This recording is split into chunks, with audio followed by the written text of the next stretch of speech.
नमस्कार दोस्तों, बहुत बहुत स्वागत है आपका आपके अपने यूट्यूब चैनल पर। और फ्रेंड्स, आज हम लेकर आए एक छोटी सी जानकारी। दोस्तों, जैसा कि मैंने बहुत सारे यूट्यूब चैनल्स पे देखा है और आजकल संसार में जाति धर्म के नाम पर भगवान, ईश्वर, गॉड, अल्लाह के नाम पर जो आपस में लड़ाए जा रहे हैं, इंसान को इंसान से लड़ाया जा रहा है। तो इस चीज़ को ख़त्म करने के लिए एक जो मिथ फैलाई जा रही है भगवान के नाम पर, ईश्वर के नाम पर लोगों को बांट के, तो आज इसी के बारे में फिर से एक छोटी सी चर्चा आपसे करेंगे। फ्रेंड्स, ये कोई वीडियो ऐसा नहीं है जो मैंने कहीं देख कर पढ़ा है, देखा है, पढ़ा है, या फिर स्क्रिप्टेड जो होता है, ऐसा कुछ नहीं है।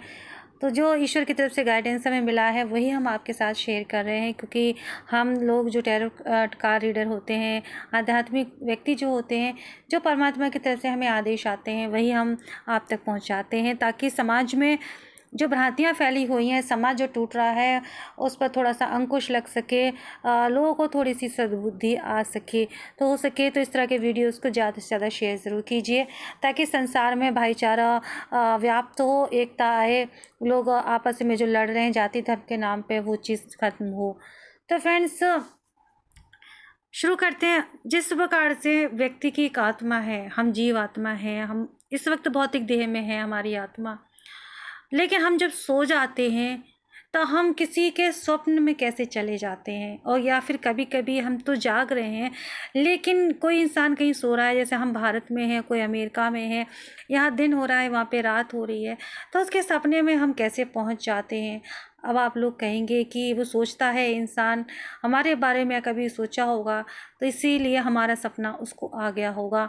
लेकिन कभी कभी सामने वाला इंसान सोचता नहीं है, लेकिन उसके बावजूद भी उसको हम सपने में दिखाई दे जाते हैं, या फिर हमें वो इंसान सपने में दिखाई दे जाता है जिसको हमने कभी सोचा नहीं होता है। ऐसा क्यों होता है?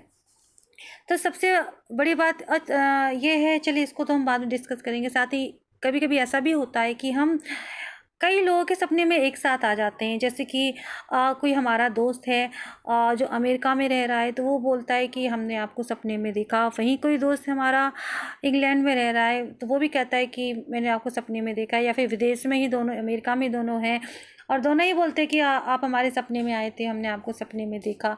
या रिश्तेदार है कोई, तो वो बोलता है हमने सपने में देखा। एक ही समय पे ऐसा कैसे होता है?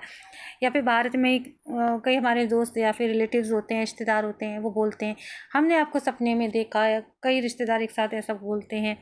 तो ऐसा क्यों होता है? तो इसकी वजह एक ये है कि हमारी जो आत्मा होती है, भले ही हम जाग रहे हैं और हमें खुद नहीं पता होता, जो हमारा हायर सेल्फ होता है, जो हमारी सर्वोच्च आत्मा, आत्मा की जो सर्वोच्च शक्ति होती है, वो एक ही समय में कई जगह पर मौजूद हो जाती है, जिससे भी उसका लगाव होता है। हमें खुद नहीं पता कि हमारी आत्मा इस वक्त किसके बारे में सोच रही है, किसको चाहती है। हमारा हमारा जो सबकॉन्शियस माइंड होता है, जो हमारा अवचेतन मन होता है, उसको पता होता है। तो वो जो है हमारी आत्मा को, हमारी जो अंतरात्मा, एक अंतर आत्मा उसे हम कह सकते हैं, तो एक ही समय पे कई जगह पर मौजूद हो सकती है। तो इसीलिए कई लोगों को जो हमारे सपने आ जाते हैं एक ही समय पे कई बार। तो जिस प्रकार से हमारी आत्मा में इतनी शक्ति है कि वो एक ही समय में कई जगह जो है जा सकती है, तो हम उस सर्वोच्च शक्ति पर कैसे संदेह कर देते हैं जो कई जगह पे व्याप्त होती है। ज़रूरी नहीं कि वो सिर्फ मंदिर में व्याप्त है, वो सिर्फ मस्जिद में व्याप्त है, चर्च गुरुद्वारे में व्याप्त है। जब हमारी एक साधारण सी जीव आत्मा में इतनी शक्ति है कि हम एक ही समय पे कई जगह हो जाते हैं, क्योंकि हम लोग आध्यात्मिक इतने नहीं होते हैं। जिस दिन हम आध्यात्म के उस चरण पर पहुंच जाते हैं, तो हम जागते हुए भी कई स्थानों पर जा सकते हैं। लेकिन जब तक हम सुप्तावस्था में हमारी ये शक्ति है, तो हम सिर्फ स्वप्न के माध्यम से ही कई जगह जा सकते हैं। लेकिन जब पूजा साधना के क्षेत्र में आते हैं, तो हमारे अंदर कई ऐसी शक्तियाँ जागृत हो जाती हैं कि हम जागते हुए में कई स्थान पर जा सकते हैं, कई लोगों से एक साथ मिल सकते हैं, हमारे अंदर वो शक्तियाँ आ जाती हैं। तो जब हम तुच्छ से शरीरधारी, तुच्छ से जीवात्मा में इतनी शक्ति परमात्मा ने हमें दी हुई है, तो सोचिए उस ईश्वर में कितनी शक्ति होगी। जिसने पूरा ब्रह्मांड की रचना की है, जिसने हमारी रचना की, वो कितना शक्तिशाली होगा। हम उसके साथ भेदभाव कर देते हैं, हम उसके साथ इतना बुरा व्यवहार करते हैं, और उसके आधार पे हमने इंसान को भी बांटा, भगवान को भी बांटा, उस सर्वोच्च शक्ति को बांट दिया है। दोस्तों, इसके साथ ही क्या आप जानते हैं कि जब हम सोते हैं तो सोने की अवस्था को कहा क्या जाता है? जब हम सोते हैं तो हम एक डीप मेडिटेशन में चले जाते हैं, एक गहरे मेडिटेशन में, और उसके बाद जो हमें सपने दिखाई देते हैं तो सारे के सारे हमारे कल्पनाओं पर आधारित नहीं होते हैं। कुछ तो हमारे जीवन दिन भर जो हम सोचते हैं उसके आधार पर होते हैं, लेकिन सब ऐसे नहीं होते हैं। डीप मेडिटेशन में जाना बहुत मायने रखता है, और ये हमारे शरीर के लिए ज़रूरी है, हमारा शरीर स्वस्थ रहे, इसलिए डीप मेडिटेशन की ज़रूरत है, जिसे हम साधारण सी भाषा में नींद कहते हैं। और उस मेडिटेशन में जाके हम कई बार उन चीज़ों को, उन घटनाओं को देख लेते हैं जो या तो भविष्य में होने वाली होती हैं, या फिर उनसे हमारा पास्ट लाइफ का यानी पिछले जन्म का कोई संबंध रहा होता है। कई ऐसे लोगों से हम मिल लेते हैं जो इस जीवन में हम कभी मिले भी नहीं होते हैं, देखा भी नहीं होता है, लेकिन हम सपने के माध्यम से उनसे मिल लेते हैं और वो बहुत ही हमें अपने लगते हैं, करीबी लगते हैं। ऐसा क्यों होता है?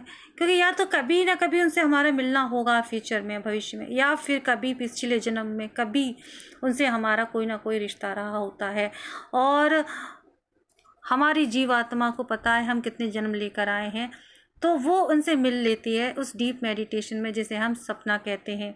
और उसी डीप मेडिटेशन के माध्यम से कई बार हम अपने देवी देवताओं के, अपने इष्ट देवों के दर्शन भी कर लेते हैं, क्योंकि ये एक बहुत ही डीप मेडिटेशन है, एक ऐसा मेडिटेशन जिसे साधारण व्यक्ति भले ही नहीं कर पाते हैं, लेकिन ये कुदरत की तरफ से करवाया जाता है। तो एक छोटा सा वीडियो